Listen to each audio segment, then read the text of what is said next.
This reading is for the people who are deciding on something, who are wanting to make a decision on something regarding career, family situation, love or whatever that case may be. अगर आपका कोई decision pending है, आप लेना चाहते हो but आप ले नहीं रहे हो, you are sort of in introspection mode और understanding mode, then this is your reading. Let's see आपकी तरफ क्या गाइडेंस आ रही है. This is strictly regarding decisions regarding career, job sector, love life, whatever. Okay, so you are lying to yourself. कोई तो चीज़ मुझे यहाँ पे दिखा रही है कि अगर आप चेंज कर भी देते हो या फिर आप एक स्ट्रिक्ट डिसीजन भी ले लेते हो, then you still will be lying to yourself, because आप पूरी तरीके से अपने ओल्ड साइकिल से बाहर नहीं निकले हो when it comes to family और when it comes to career.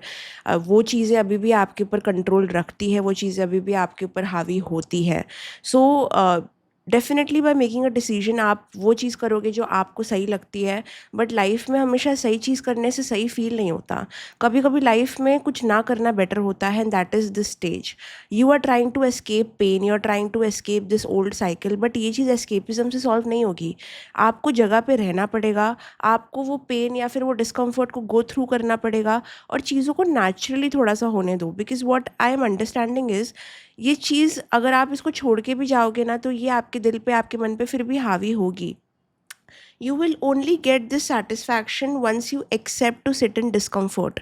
There is a part of you जो डिसीजन लेना चाहता है, बदलना चाहता है, चीज़ों का कंट्रोल अपने हाथ में लेना चाहता है, बिकॉज वो डिस्कम्फर्ट के साथ में कंफर्टेबल होता ही नहीं है. You always try to figure out कि क्या सही चीज़ करनी है, कैसे करनी है, how to take control back of your life in your hand. But sometimes जब लाइफ आपको ऐसी चीज़ें दिखाती है, तो वो तो पेन के लिए दिखाती है ना, वो डिस्कम्फर्ट के लिए दिखाती है. और चीज़ें हमेशा नहीं रहती, पूरी ज़िंदगी आपको ये झेलना नहीं है.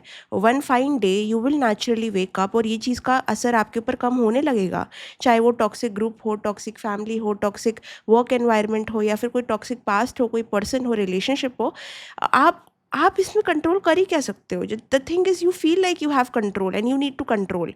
ये आपका वे है to get out of discomfort and escape. But यहाँ पे you don't have to take a decision, you just have to be in that moment and surrender. Surrendering is what you require, not moving in any direction. क्योंकि अगर आप वहाँ पे चलोगे भी, तो the old cycle will still have control over you. और आप अपने आप से पूछोगे ये हो क्यों रहा है, ये हो इसलिए रहा है because you're not learning what this thing or this situation taught you.